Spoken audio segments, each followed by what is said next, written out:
Hello students, welcome to my channel Biogene, and today we are going to talk about the female reproductive system in a series of lectures about the human reproduction.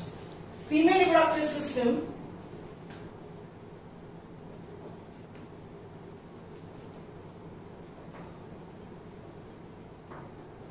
it lies in the pelvic region and it consists of pair of ovaries. Of course, you know they are the primary sex organs, pair of oviducts, uterus, vagina, external genitalia, and accessory glands. These are secondary sex organs.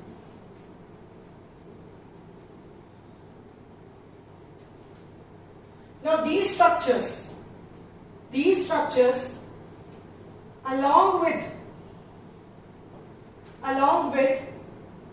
pair of mammary glands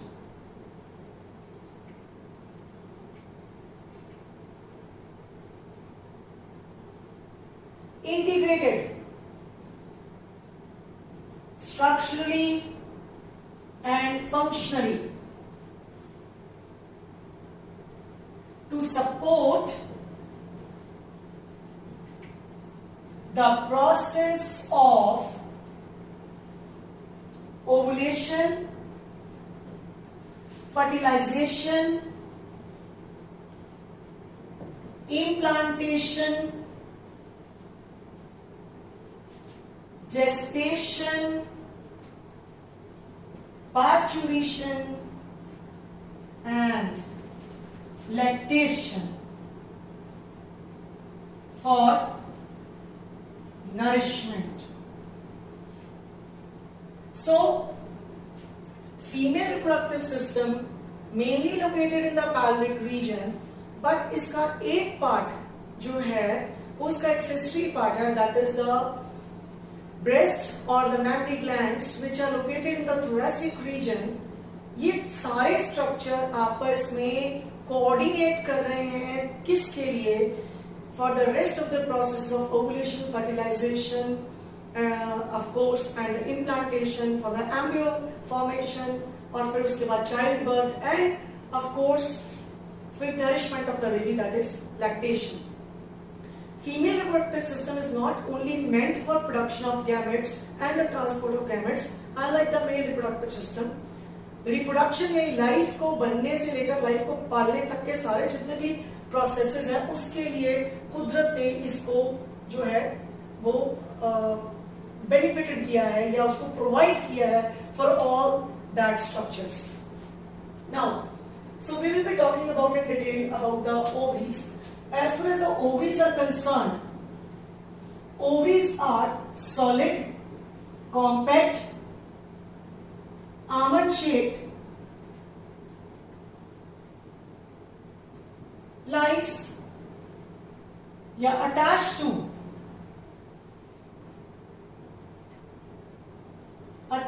to dorsal body wall, यानी हमारी जो पीठ है उसकी जो हमारी dorsal body wall by a fold of peritoneum coelom की wall को कहते हैं by fold of peritoneum called मीजोवेरियम.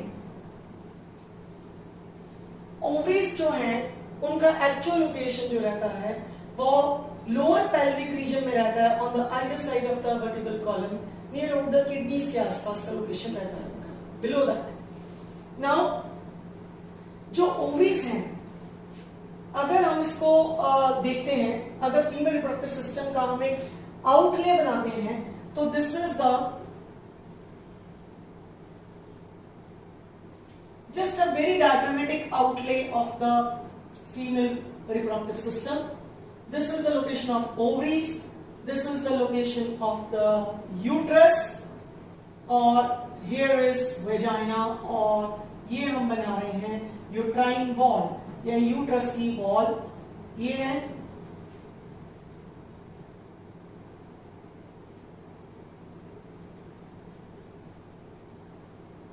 इस तरह से। So this is just an outlay of the female reproductive system. The ovaries जो हैं दे आर इस तरह से एनवेलप्ड और shadowed by this fallopian tubes, part of fallopian tubes।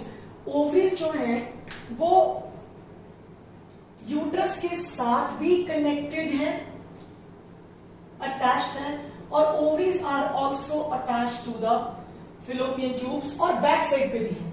मतलब ओवरी पीठ के वाली साइड पे भी अटैच है बाय मेसोवेरियम, यूट्रस के साथ भी और fallopian tubes के साथ भी अटैच रहती है। सो आई कैन सिंपली राइट कि ovaries are attached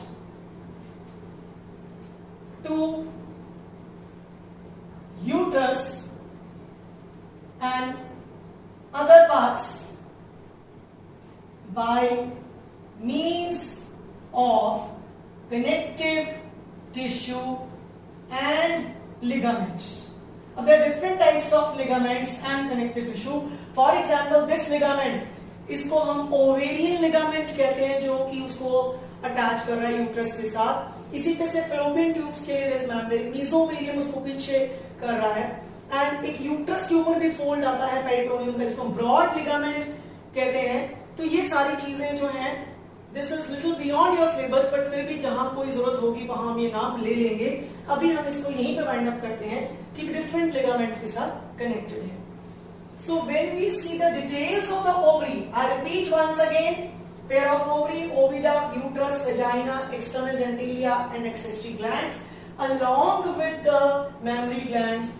It is meant for supporting all the process needed for the reproduction and the nourishment of the development and the nourishment of the baby.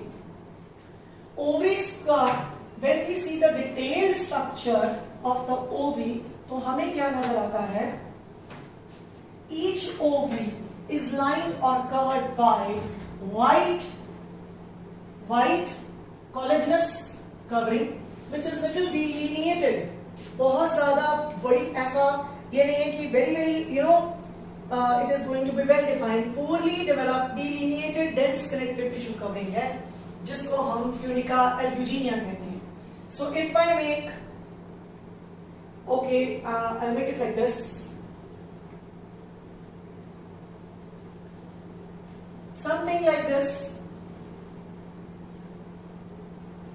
This is the tunica albuginea.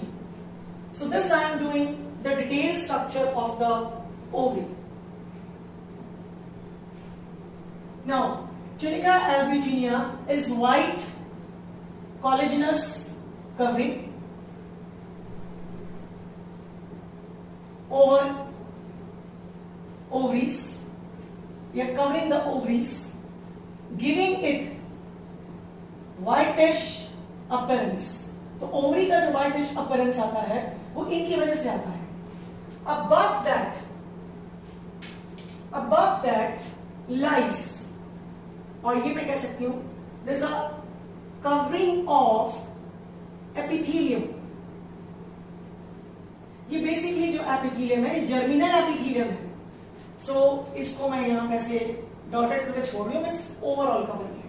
So this is the thin layer of germinal epithelium which lies above over the tunica albuginea. Now ovary is internally divided. Inside the ovary it is divided into outer cortex and inner medulla. जो medulla है उसमें आपके पास stroma है. Medulla contains stroma, and what that stroma basically has, it has connective tissue, blood vessels, nerves, etc. ये सारा यहां पे पड़ा हुआ है. It's there. तो सारी ब्लड जो जो आर्टरी आ रही है और वेन्स है, वो सारा ये हिस्सा है। कॉर्टेक्स क्या कंटेन करता है? Cortex contain spindle shaped cells, fibroblast, and दूसरा different stages of ovarian follicles containing female gamete stages, उसकी भी स्टेजेस हैं, खाली जो फीमेल गैमेट के लिए ओवरऑल की भी डिफरेंट स्टेजेस इसके अंदर है। तो यहां पे क्या पड़ा हुआ है? फॉलिकल्स पड़े हुए हैं और पड़े हुए हैं हमारे पास fibroblast cells. This is the cortex. तो ये हमारे पास ये सारा कॉर्टेक्स आ गया। तो जब हम इसको इस तरह से देख रहे हैं ओवरी के स्ट्रक्चर को, I little make it like this so that you can somehow you can relate। ये बाहर जैसे आप ये समझ लीजिए, आपने वो पेठा सब्जी देखी होगी, अगर आप उसको हाफ काट दें तो नीचे से आपको उसकी ग्रीन कवरिंग और बीच में आपको वो येलो पार्ट दिखता है जिसमें डिफरेंट तरह के उसके सीड्स जो है फैले होते हैं। इस तरह से आपको ये स्ट्रक्चर कुछ दिख रहा है। अब इसमें हमें क्या दिखता है? लेट्स से इसमें मैं आपको जो फर्स्ट बना रही हूं, so I am making here is the primary follicle.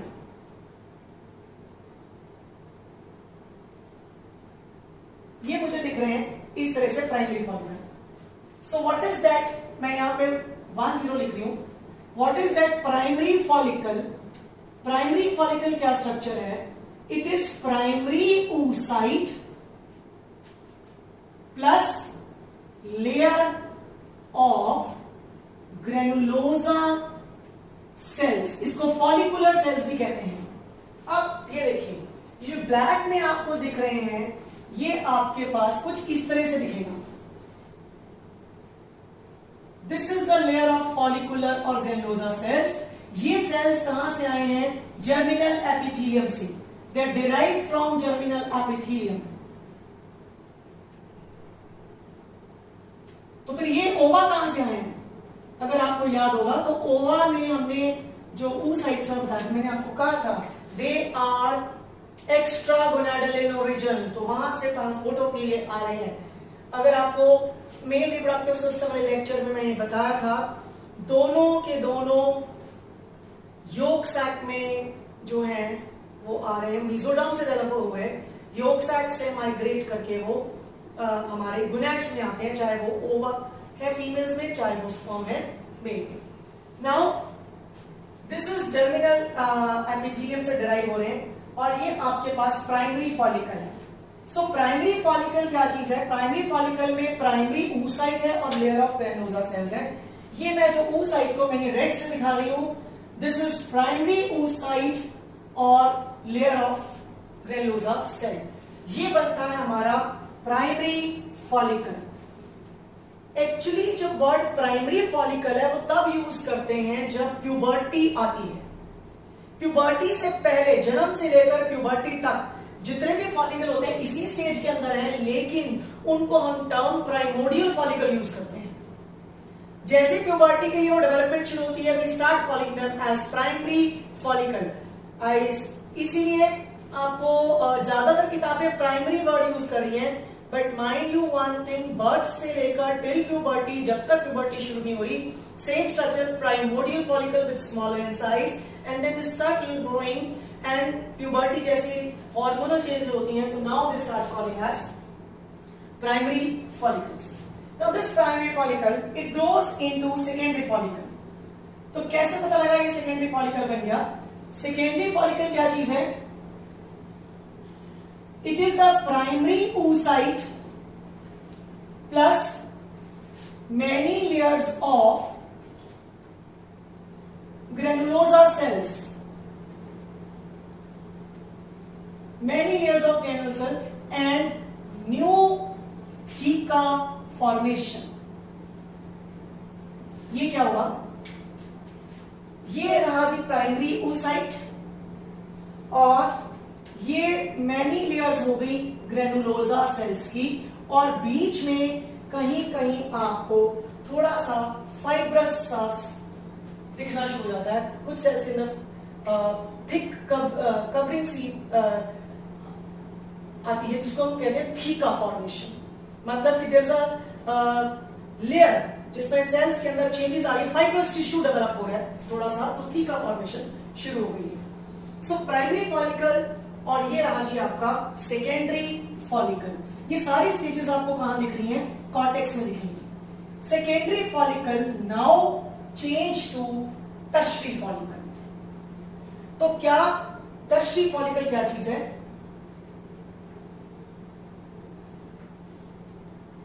Tertiary follicle, सबसे पहले तो यहां पे मैं एक वर्ड यूज करना चाहूंगी, development of antrum. Antrum transform tertiary transform secondary follicle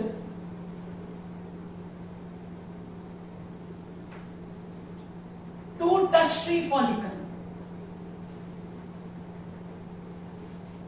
यानी जैसी डेवलपमेंट ऑफ एंट्रम होगी। अब ये एंट्रम क्या चीज है? एक्चुअली इसका साइज ग्रो हो रहा है। ये देखिए, ये साइज, ये ऊसाइट, और इसका साइज थोड़ा बड़ा हो गया। इस तरह से ये सेल्स आ रहे हैं। There is more formation of the follicular cells of granulosa sales.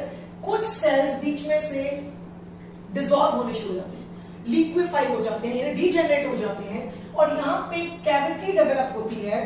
This cavity is called antrum. So what is antrum? Fluid filled cavity. It is fluid, क्या है? Filled cavity.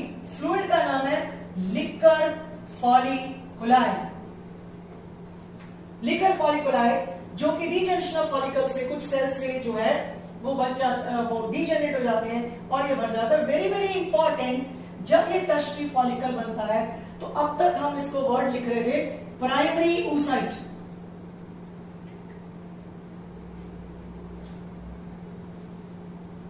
Primary oocyte word लिखा था हमने, ये कुछ dotted दिखा दो। This is Here is secondary oocyte, यानी इसमें मियोसिस हो रहा है। देखिए, दो अलग चीजें हो रही हैं। फॉलिकल डेवलप हो रहा है। फॉलिकल एक स्ट्रक्चर है, उस स्ट्रक्चर के अंदर क्या है? सेल्स है, फॉलिकुलर सेल्स, और oocyte है, ओवा है। ओवा की अलग अलग चीज है। प्राइमरी एंड सेकेंडरी फॉलिकल के अंदर ओवा की प्राइमरी स्टेज है, प्राइमरी oocyte स्टेज। अगर सिंगल लेयर है, सेल की लेयर ऑफ सेल है, तो हम कह रहे हैं कि प्राइमरी। मल्टी लेयर्स होता जा रहा है, सेकेंडरी। बीच में कुछ सेल्स डीजेनरेट हो गए और लिक्विड बनना शुरू हो गया, कैविटी आ गई, we call it as tertiary. So what is your tertiary follicle?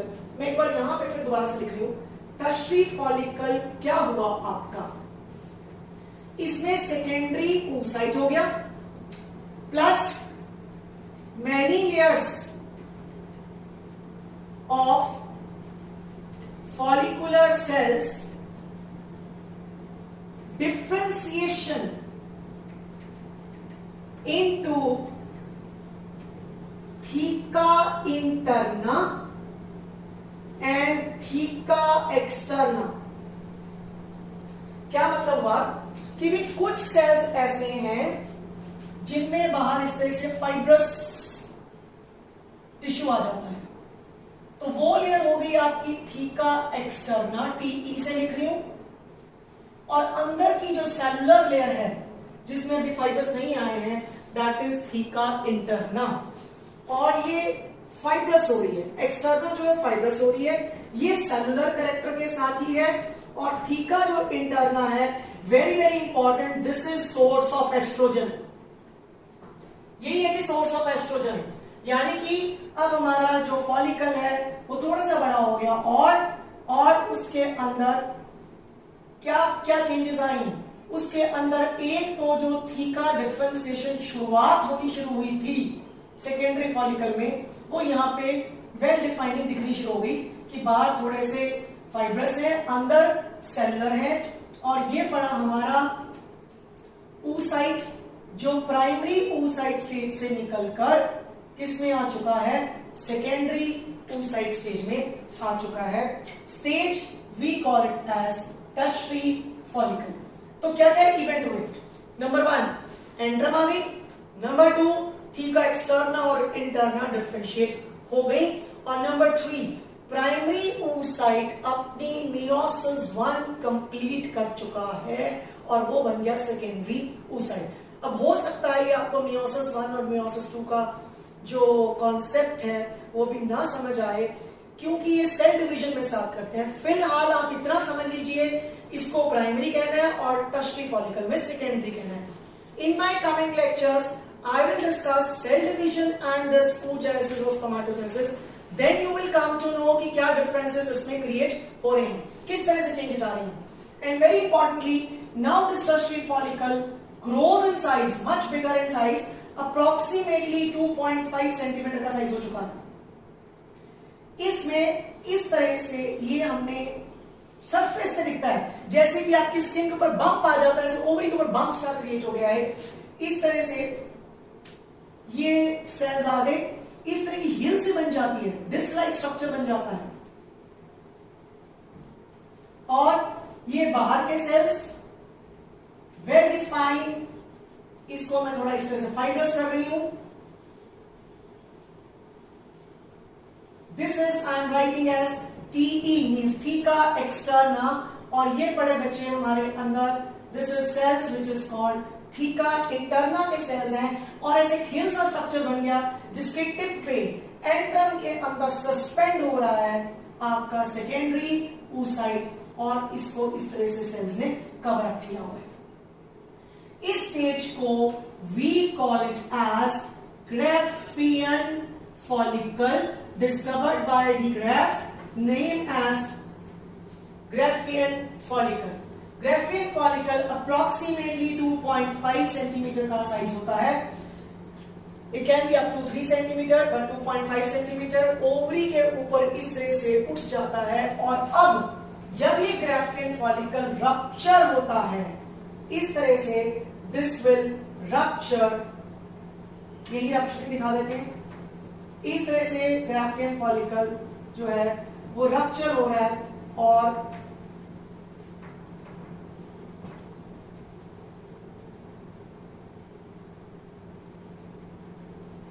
जो सेल्स हैं ये रप्चर्ड फॉलिकल है, और इस तरह से जो oocyte है उसको बाहर थ्रो कर दिया गया, and the process here we call it as ovulation। और ओवुलेशन होने के बाद जो फॉलिक ये वाला है आपका सेकेंडरी oocyte, तो बाहर आ गया, ओवरी से बाहर फेंक दिया गया। इसके आगे इसको फेलोपियन ट्यूब्स ले जाएंगे, जो हम आगे डिस्कस करेंगे, यानी this process is called ovulation. और ये जो रप्चर्ड सा स्ट्रक्चर बन चुका है, ये रप्चर्ड सा स्ट्रक्चर एक येलो मास में चेंज होता है, this is called corpus luteum. So corpus luteum एक वो स्ट्रक्चर, रप्चर्ड और degenerated Graafian follicle give rise to the corpus luteum, and corpus luteum is the source of another hormone that is progesterone. Now यहाँ पे जब मैं Graafian follicle की बात करती हूँ तो मेरे को आपको ये बताना था, ये जो डिस्क लाइक स्ट्रक्चर्स हैं, ये जो हिल सा बना है, इस हिल का हम क्यूमुलस oophorus कहते हैं। What is cumulus oophorus? A hill-like or pedicel-like structure at the end of which suspended the secondary oocyte into the liquor folliculi or in the antrum. This stage is Graafian follicle. ये जो सारी stages हमें ovary के अंदर दिखाई दे रही हैं, ये जिस टाइम पे फीमेल प्यूबर्टी पे मेंस्ट्रुअल साइकिल उसका शुरू होता है, उस टाइम पे ये ओवा डेवलप होने शुरू होते हैं। ये लेक्चर अभी this is not a complete lecture, I must say. I have to be in continuation with it, but फिलहाल इस लेक्चर को यहीं पे खत्म कर रहे हैं। Thank you very much and be with me for the continuation of this lecture for the better for developing a better understanding about the structure of ovary. Thank you very much.